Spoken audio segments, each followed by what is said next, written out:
in my opinion, this is a case where the SAT missed an opportunity to set a trap, okay?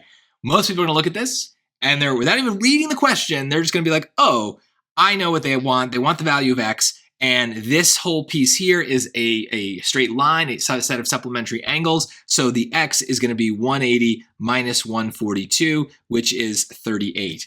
But notice that's not an answer choice. And good, because that's not what they wanted. But they very, very easily could have put 38 as an answer choice, and many, many people would have picked it because they're not actually reading the question. They're just out of habit. They've seen these kinds of transversals questions before.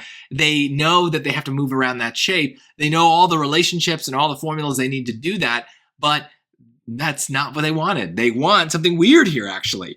So they tell us these lines are parallel. What is the value of X plus 142? So they want the whole thing that I just drew, that whole arc. So they want this 180, and that's what basically is happening on these transversals in all sorts of places, right? There's all these lines intersecting, and so pretty much every combination of two angles is either going to be two congruent angles, kind of like this one and this one, or two supplementary angles, which add to 180, like the ones that I showed you and the ones they're asking about. So D is the answer. You would not even need to do any calculations to get that. This is purely testing your understanding of this shape, the way that lines intersect.